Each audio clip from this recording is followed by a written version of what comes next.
Assalamualaikum warahmatullahi wabarakatuh. Halo para mahasiswa sekalian, ini adalah video pembelajaran untuk mata kuliah Pancasila pertemuan ke-12. Pada pertemuan ini kita akan mengkaji tentang sila ketiga. Nah, sebelum dimulai silakan Anda siapkan alat tulis dan juga buku catatan Anda. Silakan Anda mencatat poin-poin penting dari pertemuan atau video kali ini. Oke, kita mulai ya. Pancasila ya, kajian sila ketiga.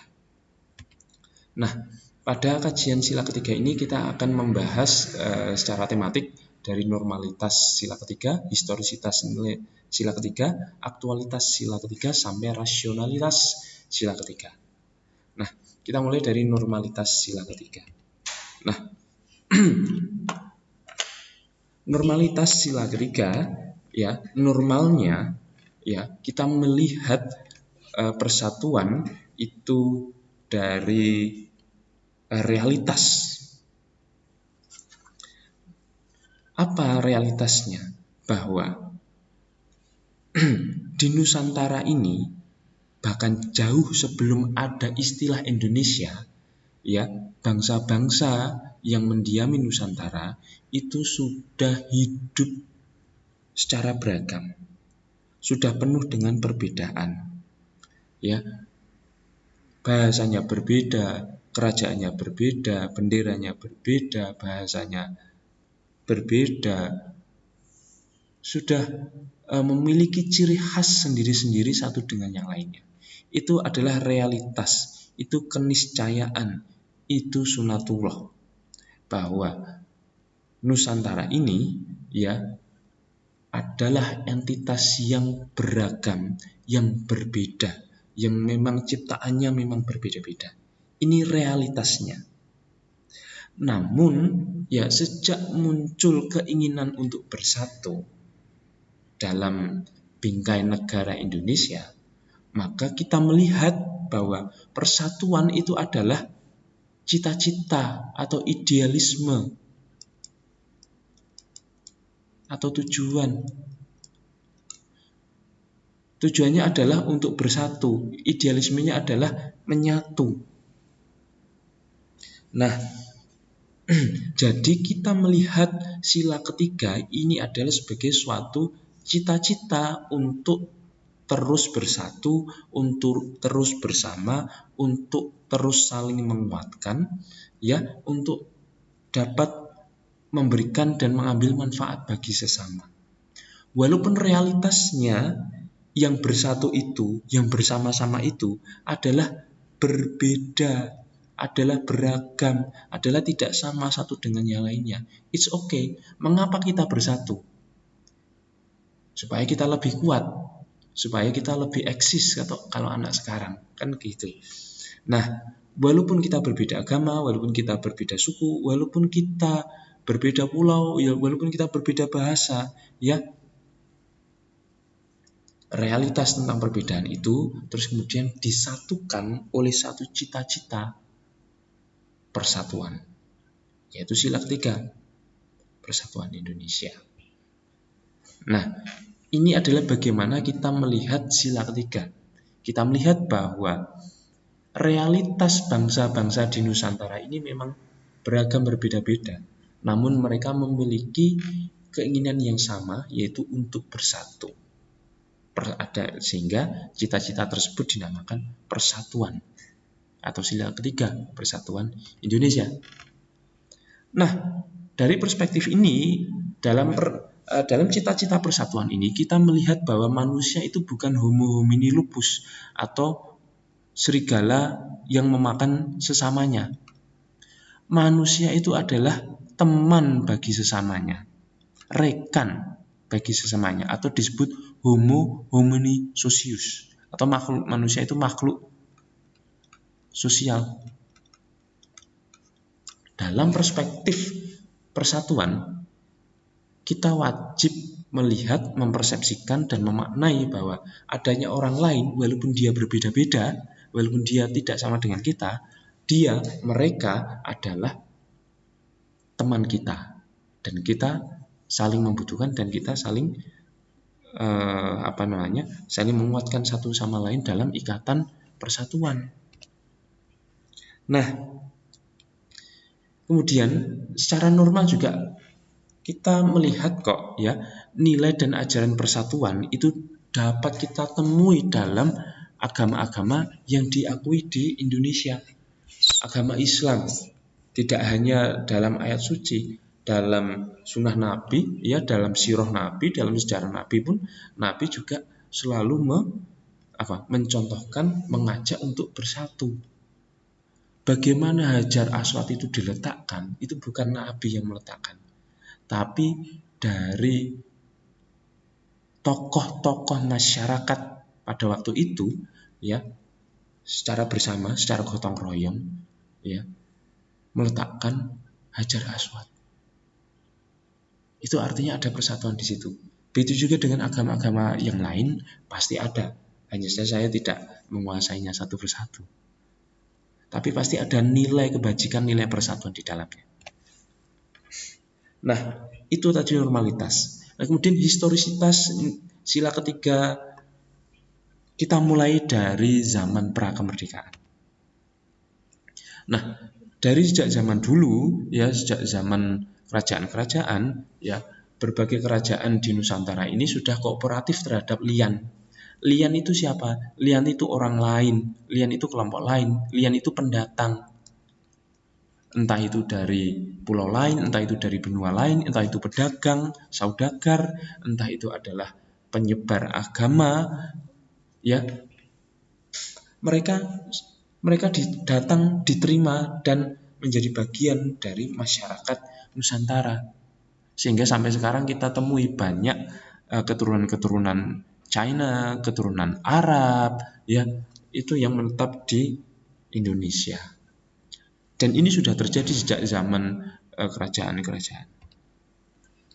Nah, salah satu momentum penting mengenai persatuan Indonesia itu kita pernah terjadi di Nusantara ini ketika Patih Gajah Mada, ya, di zaman Majapahit itu berupaya untuk menyatukan, ya, kerajaan-kerajaan di wilayah Nusantara ini dalam satu kesatuan, ya, teritorial Majapahit. Dan ini benar-benar dilaksanakan secara serius oleh Patih Gajah Mada yang kemudian dia menyumpahkan komitmennya itu dengan diberi nama Sumpah Amukti Palapa. Dia tidak akan mengerjakan duniawi, tidak akan bersenang-senang sebelum dia bisa menyatukan kerajaan-kerajaan di Nusantara. Nah, ini Sumpah Amukti Palapa. Artinya, ya, cita-cita persatuan itu sudah ada jauh sebelum Indonesia itu sendiri ada. Tapi keinginan untuk bersatu itu ada. Kemudian juga berkembangnya agama-agama secara damai. Agama Islam, agama Kristen, Protestan, Katolik, Hindu, Buddha, itu semuanya datang ke Nusantara itu secara damai. Nah, yang membuat tidak damai itu saya kira adalah kolonialisme yang terus kemudian memecah belah kerajaan-kerajaan untuk perang satu dengan yang lainnya, untuk perang secara internal kerajaan itu. Nah, ketika kedua belah pihak ini sudah kehabisan darah, maka kemudian kolonial ini stepping from the back atau menusuk dari belakang untuk kemudian mengambil rempah-rempah, mengambil kekayaan bumi Nusantara untuk diekspor ke Belanda atau ke Eropa. Nah, dengan cara apa? Dengan cara dipecah belah. Mengapa dipecah belah? Karena dengan memecah belah, kekuatan kerajaan-kerajaan di Nusantara ini menjadi lemah. Kalau sudah lemah kan Belanda gampang untuk mengalahkannya. Nah, ini kolonialisme dan politik divide et impera, memecah belah. Jadi antitesis dari persatuan adalah perpecahan atau divide et impera, adu domba. Ini adalah antitesis atau antonim dari persatuan. Lawan kata dari persatuan adalah divide et impera,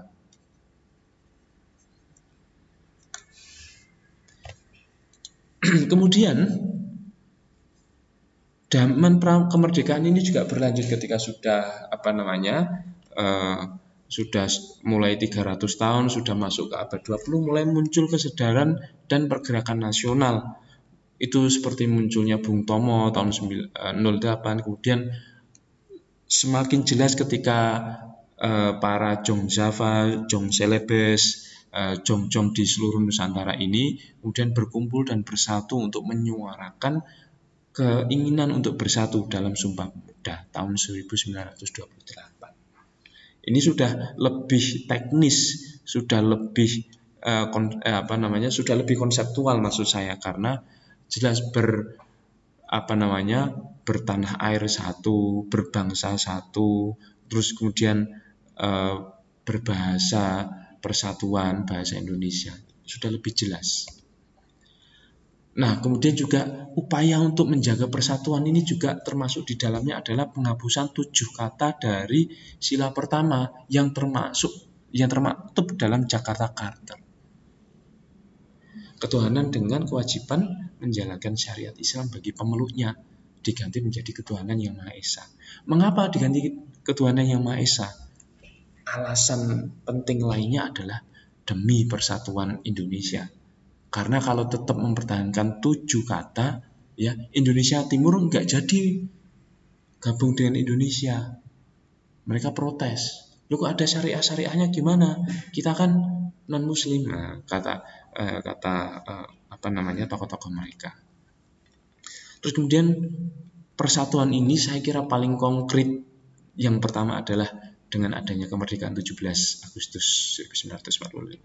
Ini adalah pencapaian persatuan yang paling konkret. Nah, kemudian periode pasca kemerdekaan.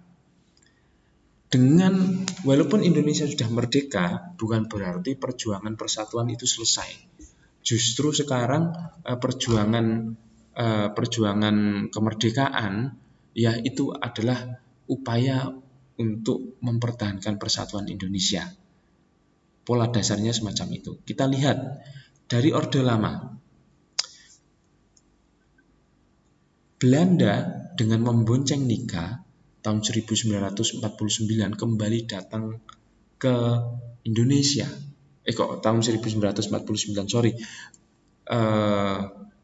tahun 1945 pada bulan-bulan akhir ya dia kembali datang ke Indonesia dengan membonceng Nika. Yang itu terus kemudian meletupkan berbagai perlawanan di Indonesia, mulai di pertempuran 10 November di Surabaya, ya Palagan Ambarawa di Semarang. Itu semuanya adalah perang-perang kemerdekaan untuk menahan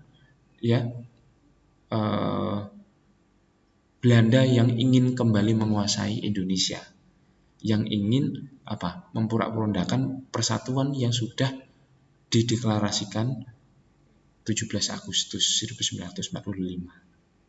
Bahkan Jogja dikuasai, Jakarta dikuasai, sampai ibu kota diungsikan ke Bukit Tinggi, ya. Itu adalah upaya perang kemerdekaan melawan Belanda. Terus kemudian juga ketika Belanda sudah berhasil diusir dari Indonesia dengan konferensi meja bundar, ya terus kemudian berbagai perundingan tingkat internasional, akhirnya ya Belanda mengakui kemerdekaan Indonesia. Ya tidak sampai di situ, karena sekarang yang tadinya musuhnya itu bersifat dari luar, sekarang persatuan Indonesia itu diuji dengan adanya musuh yang dari dalam atau dalam negeri, yaitu ketika Orde Lama ya Presiden Soekarno banyak mengganyang ya melawan berbagai pergerakan separatif dalam negeri, entah itu NII, DITII, DITII, terus kemudian pemberontakan Westerling, yang di Ambon, yang di Ternate, itu ada banyak sekali gerakan-gerakan separatif yang itu melawan pemerintah dan bahkan ingin memerdekakan diri dari Indonesia. Nah, kemudian perubahan dari demokrasi liberal menjadi demokrasi terpimpin itu juga sejatinya adalah agar Indonesia ini tetap bersatu dan tidak tercerai-berai oleh kelompok-kelompok, golongan-golongan politik yang ingin menangnya sendiri. Nah, supaya golongan-golongan politik itu tidak ingin menang sendiri, akhirnya ya Presiden Soekarno yang tadinya meliberalkan demokrasi, akhirnya dengan dekret presiden ya mengganti yang tadinya demokrasi liberal menjadi demokrasi terpimpin tahun 1959. Nah, dalam demokrasi terpimpin ini, ya Presiden Soekarno itu berusaha untuk memainkan politik keseimbangan, di mana pada waktu itu kekuatan politik yang kuat adalah politik golongan nasionalisme, golongan Islam, dan golongan komunis, yang kemudian ketiga golongan itu disebut sebagai Nasakom, nasionalis, Islam, dan komunis. Ini ada tiga golongan yang berusaha diseimbangkan supaya artinya diseimbangkan, pengaruhnya bagi Indonesia itu diseimbangkan. Artinya supaya tiga golongan ini tidak ribut terus dan mau bersatu demi Indonesia. Akhirnya Presiden Soekarno menyerukan yang namanya Nasakom pada waktu itu. Nah, namun karena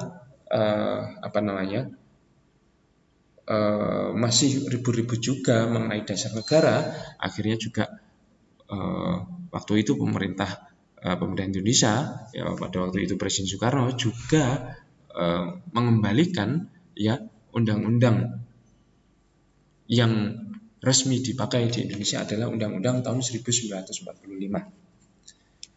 Mengapa? Karena sejak tahun 1945 sampai tahun 60-an, awal 60-an, ya Indonesia itu sebenarnya ingin membuat undang-undang baru.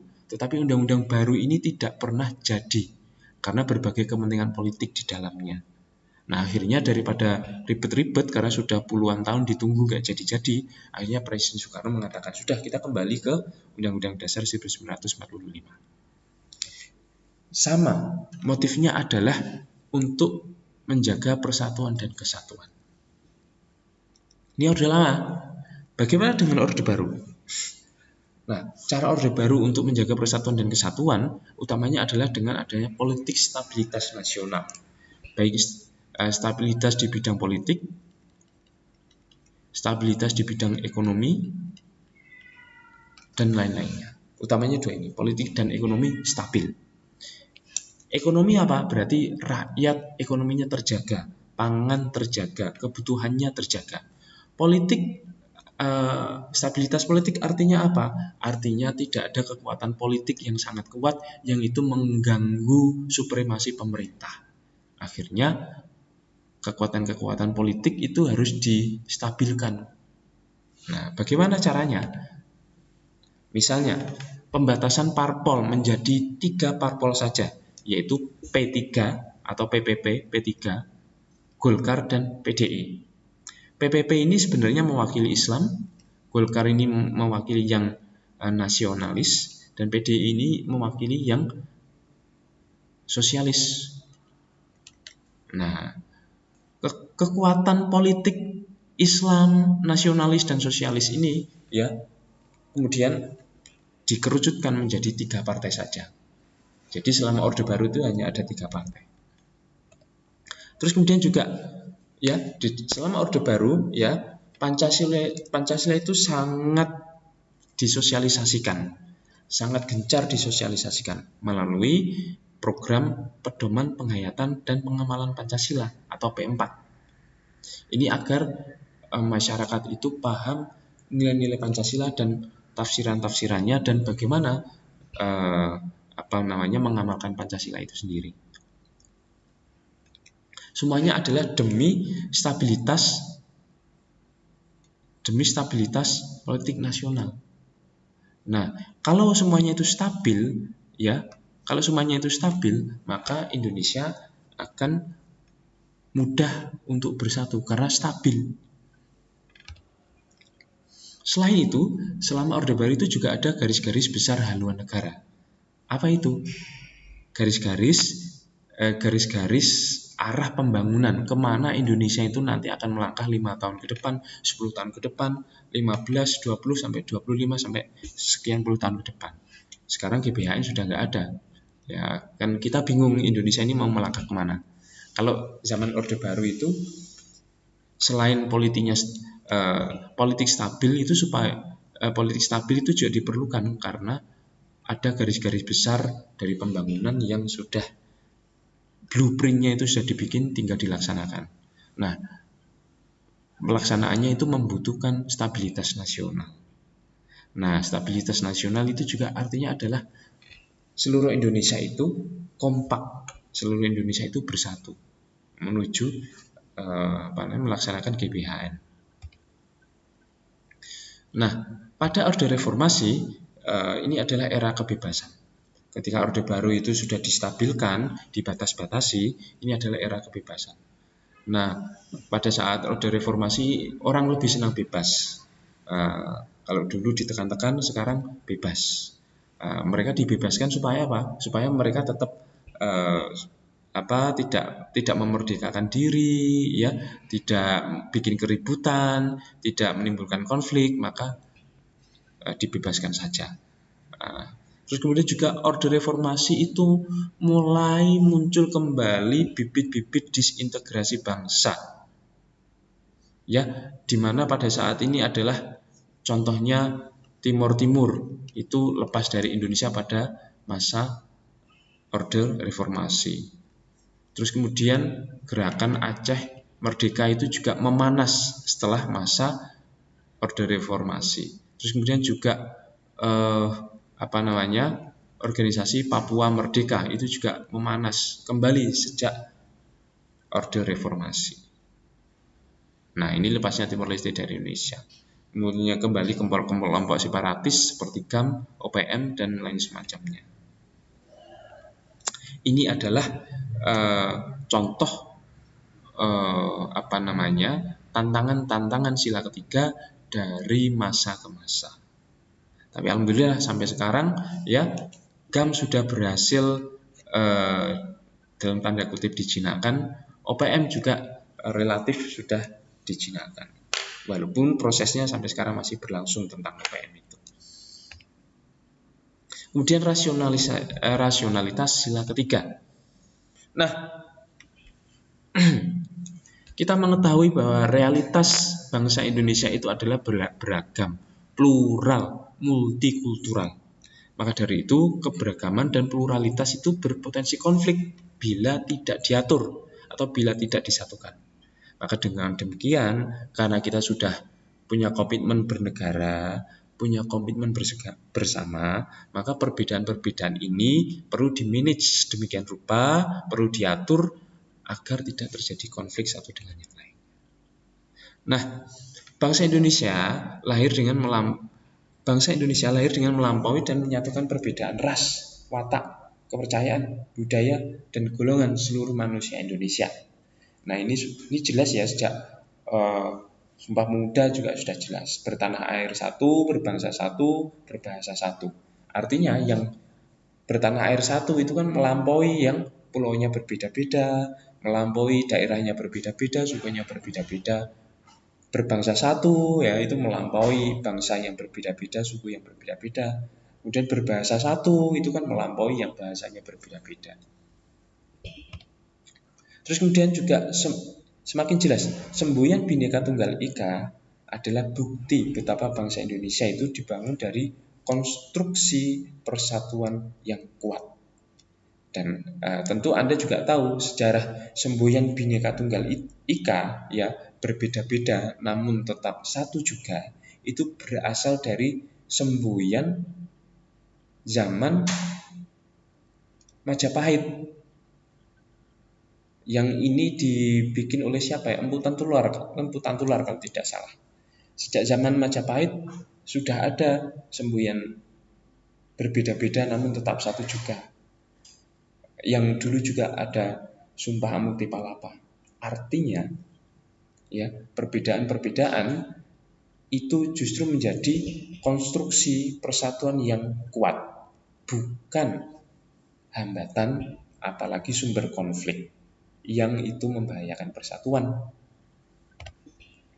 Kemudian juga jejak-jejak kecenderungan persatuan dan upaya-upaya mempersatukan bangsa Indonesia itu dapat ditelusuri sejak zaman prasejarah hingga hari ini.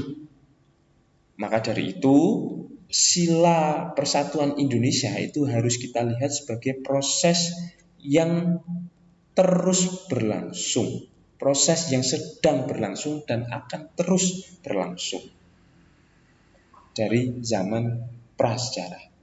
Jadi sila ketiga ini bukan sesuatu yang selesai, tapi prosesnya terus berlangsung. Terus berupaya untuk menyatukan diri, ya, menjalin persatuan dan kesatuan, dan berupaya untuk menjauhkan disintegrasi, separasi, ya, yang memecah belah. Ini rasionalitas sila ketiga. Terus kemudian aktualisasi sila ketiga.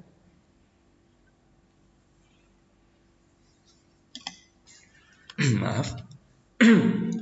Kalau kita ngomongin aktualisasi sila ketiga, saya punya teori yang menarik. Kita harus melihat ya sila-sila, baik sila 1, sila kedua, sila ketiga, sila keempat, sila kelima, ini sebagai superstructure. Nah, di bawah superstructure ada yang menyangga. Yang menyangga superstructure adalah basic structure. Apa itu? Kebutuhan-kebutuhan dasar, kebutuhan hidup, kebutuhan sehari-hari. Nah, artinya apa? Artinya kalau kebutuhan dasar masyarakat itu terpenuhi, maka cita-cita persatuan, cita-cita keadilan, cita-cita yang ada dalam superstructure itu akan aman, akan terkendali, terkondisi. Mengapa? Karena kebutuhan-kebutuhan dasar masyarakat terpenuhi. Tapi kalau kebutuhan dasar masyarakat itu tidak terpenuhi, masyarakat tidak punya pekerjaan, masyarakat lapar, masyarakat tidak percaya dengan pemerintah, maka persatuan dan kesatuan ini akan goyang. Mengapa? Karena fundamen yang menyokong ini rusak. Fundamen yang menyokong ini tidak kuat. Maka struktur di atasnya akan menjadi koyak atau bergoyang. Nah, bagaimana agar persatuan, agar keadilan, agar kepercayaan terhadap pemerintah ini tetap kokoh berada di atas? Maka penyokongnya, ya, fundamennya itu harus selalu diperkuat. Pemerintah harus, dengan kata lain, pemerintah harus berupaya untuk memenuhi kebutuhan-kebutuhan dasar dalam masyarakat. Kan gitu. Kalau kebutuhan dasar masyarakat itu dipenuhi, maka masyarakat itu tidak susah untuk bersatu. Masyarakat itu tidak susah untuk merasa adil. Masyarakat itu tidak susah untuk merasa percaya kepada pemerintah. Tapi kalau masyarakat itu susah, masyarakat nanti akan chaos, tidak percaya kepada pemerintah, superstructure-nya terganggu. Gitu ya. Pokoknya yang utama adalah yang di bawah. Karena yang atas itu disokong oleh yang bawah-bawah ini. Cara berpikirnya begitu mengenai bahasan aktualitas sila ketiga ini. Nah, potensi perpecahan dapat diminimumkan salah satunya karena kebutuhan dasar masyarakat mampu dicukupi negara. Ketidakpercayaan negara dalam memenuhi kebutuhan masyarakat ketidakpercayaan negara dalam memenuhi kebutuhan masyarakat dan menyediakan akses itu akan menurunkan rasa persatuan, akan muncul hoax di sana sini, di media sosial, di berita-berita. Pemerintah tidak becus, pemerintah banyak hutang luar negeri, pemerintah tidak sanggup membayar cicilan Bank Dunia, bla bla bla. Terus di samping itu juga ketidakpercayaan pemerintah di sisi lain itu juga akan menjadi pupuk yang menyuburkan tumbuhnya ideologi transnasionalisme, baik ISIS, ya, baik ekstremis itu akan tumbuh subur di Indonesia. Mengapa? Karena pupuk bagi ideologi transnasionalisme itu adalah ketidakpercayaan terhadap pemerintah. Pupuknya itu. Semakin masyarakat tidak percaya dengan pemerintah, ideologi transnasionalisme semakin tumbuh dengan subur. Nah, kita bisa menebak selanjutnya yang terjadi adalah tumbuh suburnya gerakan-gerakan disintegrasi dan gerakan separatis yang itu dibumbui oleh ideologi-ideologi transnasionalisme tadi. Maka dari itu, supaya hal ini tidak terjadi,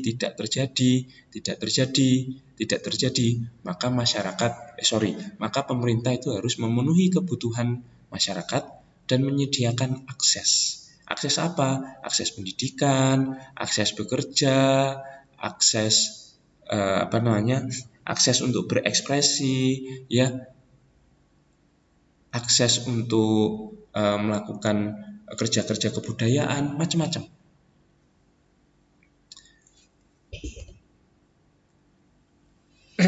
Nah, untuk itu apa yang bisa dilakukan? Nah, ini penjelasan panjang dari apa yang tadi sudah saya jelaskan. Pemerintah itu turut menyediakan kebutuhan pokok warga dan kesempatan akses yang lebih baik untuk mengakses kesehatan yang murah di puskesmas, untuk mengakses pendidikan yang murah di perguruan tinggi dan sekolah-sekolah negeri yang ada bosnya, untuk akses pekerjaan. Nah, bisa ke Kementerian Tenaga Kerja, ya, bisa ke bursa kerja, ada aksesnya. Untuk kemudian mengakses pinjaman yang ramah untuk usaha, bisa ke bank-bank pemerintah. Jadi selain kebutuhan pokok warga, kesempatan untuk mengakses itu lebih baik lagi. Kemudian juga memanfaatkan teknologi informasi untuk membangun kepercayaan masyarakat terhadap pemerintah. Nah, pemerintah itu mengabarkan info itu bisa, sekarang kan tinggal lewat media sosial, lewat Instagram, lewat YouTube, lewat Facebook. Nah, dengan adanya teknologi informasi itu kan kita bisa memantau bagaimana kinerja pemerintah. Asalkan pemerintah yang diunggah tidak hanya pencitraan saja, tetapi sesuatu yang sifatnya transparan, akuntabel, yang menumbuhkan rasa percaya pada masyarakat. Kemudian teknologi informasi, ya, ini juga menjadi instrumen untuk untuk membentuk kognisi publik, untuk memelihara kepercayaan masyarakat terhadap pemerintah.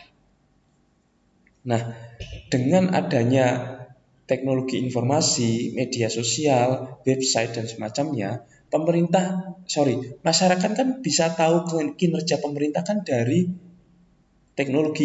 dari informasi yang diunggah ke masyarakat mengetahui kinerja pemerintah itu kan dari media sosial, dari website, dari teknologi informasi yang kontennya adalah mengabarkan bagaimana kinerja pemerintah saat ini.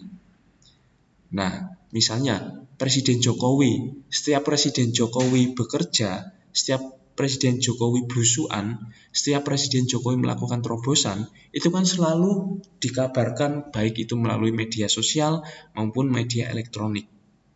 Nah, masyarakat yang membaca berita itu akan berpikiran, oh, pemerintah bagus, oh, pemerintah ada terobosan, oh, pemerintah sedang melakukan ini, oh, pemerintah lagi itu. Nah, masyarakat yang membaca berita itu terus kemudian akan membentuk kognisi bahwa pemerintah bisa dipercaya, pemerintah melakukan tugasnya dengan baik. Ini adalah fungsi dari teknologi informasi untuk mengabarkan kinerja pemerintah kepada masyarakat.